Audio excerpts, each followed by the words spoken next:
హైదరాబాద్ గాంధీ భవన్లో PCC chief Mahesh Goud మీడియాతో మాట్లాడుతున్నారు. ఇప్పుడు ఆ లైవ్ చూద్దాం. రుజువులతో సహా రాహుల్ గాంధీ గారు నిరూపిస్తా ఉన్నారు. దాన్ని జీర్ణించుకోలేండి మోడీ ఇలాంటి కేటీఆర్ లాంటి వాళ్ళని పెట్టుకొని రాహుల్ గాంధీని విమర్శించేటువంటి పరిస్థితులకి దిగజారుతా ఉన్నారు. నేను మీ ద్వారా తెలంగాణ రాష్ట్ర ప్రజలకి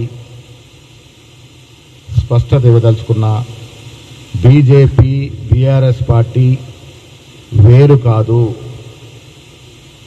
ఎప్పటి నుంచో లోపాయికార ఒప్పందంలో ఉన్నారు. మానసికంగా పార్టీలు విలీనమైనవి. కవిత మాటలతో స్పష్టమైంది.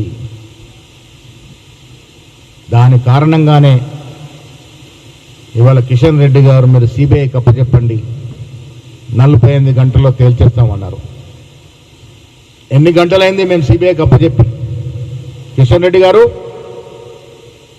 ఎక్కడ పడుకున్నారు మీరు? రాష్ట్ర ప్రభుత్వం అసెంబ్లీలో తీర్మానం చేసి కేసుకి సిబిఐకి అప్పచెప్పి మీరు 48 గంటలు, ఎన్ని గంటలైంది? ఎన్ని రోజులు గడిచింది? ఎందుకు దీంట్లో కదలిక లేదు? దీని అర్థం పరమార్థం ఏమిటి?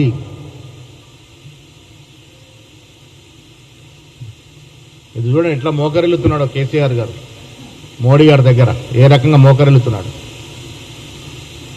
వంగి వంగి దండాలు పెట్టి కాళ్ళ బేరాన్ని కుదుర్చుకొని ఇలా సిబిఐ విచారణ నుంచి తప్పించుకునే ప్రయత్నాలు భాగంగానే గతంలో హరీష్ రావు, కేటీఆర్ ఢిల్లీ చుట్టూ చక్కర్లు కొట్టి మోడీ, అమిత్ షా, నడ్డాను కలిసింది కరెక్టా కాదా?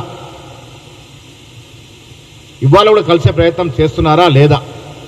మీ పార్టీని బీజేపీకి తాకట్టు పెట్టి వాళ్ళ ఎజెండాని మీరు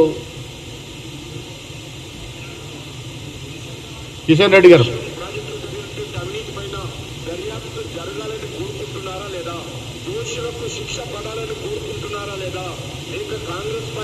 గత అనేక సంవత్సరాలుగా అవినీతితో కలిసి కాపురం చేశారు. కాబట్టి బీఆర్ఎస్ ప్రభుత్వ హయాంలో జరిగినటువంటి అవినీతి పట్ల కాంగ్రెస్ పార్టీ